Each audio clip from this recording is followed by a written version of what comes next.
ಇನ್ನು ಸಿಎಂ ಸಿದ್ದರಾಮಯ್ಯ ಅವರ ಪತ್ನಿಗೆ ಮೂಡಾ ಸೈಟ್ ಹಂಚಿಕೆ ಪ್ರಕರಣಕ್ಕೆ ಸಂಬಂಧಪಟ್ಟಂತೆ ಇವತ್ತು ಜನಪ್ರತಿನಿಧಿಗಳ ವಿಶೇಷ ಕೋರ್ಟ್ನಲ್ಲಿ ವಿಚಾರಣೆ. ಸ್ನೇಹಮಯಿ ಕೃಷ್ಣ ಅವರು ಸಲ್ಲಿಸಿದಂತಹ ಖಾಸಗಿ ದೂರಿನ ವಿಚಾರಣೆ ಇದೆ. ಮೂಡಾ ಹಗರಣದ ಅಂತಿಮ ವರದಿಯನ್ನ ಸಲ್ಲಿಸುವಂತೆ ಗಡುವು ಕೊಡಲಾಗಿತ್ತು. ಹೀಗಾಗಿ ಇವತ್ತು ಅಂತಿಮ ವರದಿಯನ್ನ ಲೋಕಾಯುಕ್ತ ಪೊಲೀಸರು ಸಲ್ಲಿಸಬೇಕಿದೆ. ಸಿಎಂ ಸಿದ್ದರಾಮಯ್ಯ ಮತ್ತವರ ಪತ್ನಿ ಕೇಸ್ನಲ್ಲಿ ಬಿ ರಿಪೋರ್ಟ್ ಸಲ್ಲಿಕೆಯಾಗಿರುವ ಹಿನ್ನೆಲೆ ಬಿ ರಿಪೋರ್ಟ್ ಅನ್ನ ಪ್ರಶ್ನಿಸಿರುವ ಅರ್ಜಿ ಸಂಬಂಧ ಆದೇಶ ಬರುವ ಸಾಧ್ಯತೆ ಇದೆ. ಇವತ್ತು ಅಂತಿಮ ವರದಿಯನ್ನ ಲೋಕಾಯುಕ್ತ ಪೊಲೀಸರು ಸಲ್ಲಿಸಬೇಕಿದೆ. ಅಂತಿಮ ವರದಿ ಸಲ್ಲಿಸೋದಕ್ಕೆ ಗಡುವನ್ನು ಕೊಡಲಾಗಿತ್ತು. ಅದರಂತೆ ಇವತ್ತು ಲೋಕಾಯುಕ್ತ ಪೊಲೀಸರಿಂದ ಅಂತಿಮ ವರದಿ ಸಲ್ಲಿಕೆಯಾಗತ್ತೆ. ಸಿಎಂ ಮತ್ತವರ ಪತ್ನಿ ಕೇಸ್ನಲ್ಲಿ ಬಿ ರಿಪೋರ್ಟ್ ಸಲ್ಲಿಕೆ ಹಿನ್ನೆಲೆ ಬಿ ರಿಪೋರ್ಟ್ ಪ್ರಶ್ನಿಸಿರುವಂತಹ ಅರ್ಜಿ ಏನಿದೆ ಅದರ ಸಂಬಂಧವೂ ಕೂಡ ಇವತ್ತು ಆದೇಶ ಬರುವಂತಹ ಸಾಧ್ಯತೆಗಳು ಕಂಡು ಬರ್ತಾ ಇದೆ. ಮೂಡಾ ಹಗರಣ ಬಹಳ ದೊಡ್ಡ ಮಟ್ಟಿಗೆ ಸಂಚಲನವನ್ನು ಮೂಡಿಸಿತ್ತು. ನಿಗದಿಯಾದಂತಹ ಜಾಗವನ್ನು ಹೊರತುಪಡಿಸಿ ಪ್ರಭಾವ ಬಳಸಿ ಬೇರೆ ಕಡೆಗಳಲ್ಲಿ ಸೈಟ್ ಹಂಚಿಕೆಯನ್ನು ಮಾಡಲಾಗಿದೆ ಎನ್ನುವಂತಹ ಆರೋಪ.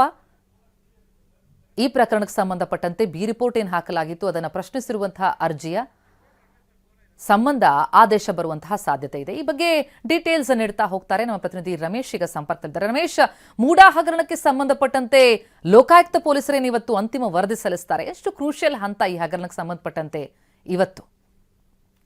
ಪ್ರತಿಮಾ, ಮೂಡಾ ಕೇಸ್ನಲ್ಲಿ ಎರಡು ಅಂಶಗಳಿದೆ. ಒಂದು, ಸಿಎಂ ಸಿದ್ದರಾಮಯ್ಯ ಮತ್ತೆ ಅವರ ಪತ್ನಿ ವಿರುದ್ಧ ಇರುವಂತಹ 14 ಸೈಟ್ಗಳ ಹಗರಣ. ಇದಕ್ಕೆ ಸಂಬಂಧಪಟ್ಟಂತೆ ಲೋಕಾಯುಕ್ತ ಪೊಲೀಸರು ಈಗಾಗಲೇ ಬಿ ರಿಪೋರ್ಟ್ ಅನ್ನು ಸಲ್ಲಿಸಿದ್ದಾರೆ. ತನಿಖೆ ಕೂಡ ಪೂರ್ಣ ಆಗಿದೆ. ಆದ್ರೆ ಕೇಸ್ ಇರೋದು ಒಂದೇ ಕೇಸ್ ಆಗಿರೋದ್ರಿಂದ, ಅಂದ್ರೆ ಮೂಡಾ ಹಗರಣದ ಸಂಬಂಧ ತನಿಖೆ ಆಗಬೇಕು ಅಂತ ಹೇಳಿ ಖಾಸಗಿ ದೂರು ಸಲ್ಲಿಸಿರೋದ್ರಿಂದ ಸಂಪೂರ್ಣ ತನಿಖೆ ಮಾಡೋದು ಸೂಕ್ತ ಅಂತ ಹೇಳಿ ಕೋರ್ಟ್ ಆದೇಶ ನೀಡಿ ಬಿ ರಿಪೋರ್ಟ್ ಪ್ರಶ್ನಿಸಿರೋ ಅರ್ಜಿ ಸಂಬಂಧ ಆದೇಶವನ್ನ ಹಾಗೆ ಬಾಕಿ ಇರ್ತಿತ್ತು. ಇವತ್ತು ಅದಕ್ಕೆ ಸಂಬಂಧಪಟ್ಟಂತೆ ಆದೇಶ ನೀಡುವಂತ ಸಾಧ್ಯತೆ ಇದೆ. ಯಾಕಂದ್ರೆ ಲೋಕಾಯುಕ್ತ ಪೊಲೀಸರು ಇವತ್ತು ಅಂತಿಮ ವರದಿ ಸಲ್ಲಿಸಲಿಕ್ಕೆ ಕೊಟ್ಟಿತ್ತು ಕೋರ್ಟ್. ಹೀಗಾಗಿ ಇವತ್ತು ಲೋಕಾಯುಕ್ತ ಪೊಲೀಸರು ಚಾರ್ಜ್ ಶೀಟ್ ಅನ್ನ ಸಲ್ಲಿಸುವಂತ ಸಾಧ್ಯತೆಗಳು ಹೆಚ್ಚಾಗಿವೆ.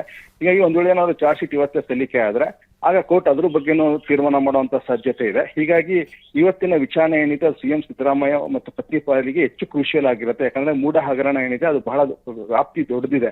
ಹೀಗಾಗಿ ಅದಕ್ಕೆ ಸಂಬಂಧಪಟ್ಟಂತೆ ಚಾರ್ಜ್ ಶೀಟ್ ಹಾಕಿದ್ರು ಕೂಡ ಅದರ ಪ್ರಕ್ರಿಯೆ ನಡೆಯೋದಕ್ಕೆ ಇನ್ನು ಕೆಲವು ದಿನ ಬೇಕಾಗುತ್ತೆ. ಆದ್ರೆ ಸಿಎಂ ಸಿದ್ದರಾಮಯ್ಯ ಮತ್ತು ಪತ್ನಿ ವಿರುದ್ಧ ಇರುವಂತ ಬಿ ರಿಪೋರ್ಟ್ ಏನಿದೆ ಅದನ್ನ ಪ್ರಶ್ನೆ ಮಾಡಿ ಏನು ಅರ್ಜಿ ಸಲ್ಲಿಸಿದ್ದಾರೆ, ಅದೇನಾದ್ರೂ ಬಿ ರಿಪೋರ್ಟ್ ತಿರಸ್ಕಾರ ಆದ್ರೆ ಅಥವಾ ಏನಾದ್ರು ಸಮನ್ಸ್ಗೆ ಅಥವಾ ಮರು ತನಿಖೆಗೆ ಆದೇಶ ನೀಡಿದ್ರೆ ಆಗ ಸಿಎಂ ಸಿದ್ದರಾಮಯ್ಯ ಮತ್ತು ಪತ್ನಿಗೆ ಸಂಕಷ್ಟ ಎದುರಾಗಬಹುದು ಅಥವಾ ಮತ್ತೆ ಅವರು ಮುಜುಗರಕ್ಕೆ ಸಿಲುಕೋಬಹುದು. ಹೀಗಾಗಿ ಇವತ್ತಿನ ಒಂದು ಆದೇಶ ನೀಡುವ ಸಾಧ್ಯತೆ ಏನಿದೆ, ಆದೇಶ ನೀಡಿದ್ರೆ ಆಗ ಅದು ಬಹಳ ಕ್ರೂಷಿಯಲ್ ಆಗಿರುತ್ತೆ. ಥ್ಯಾಂಕ್ ಯು ರಮೇಶ್, ತಮ್ಮ ಮಾಹಿತಿಗೆ.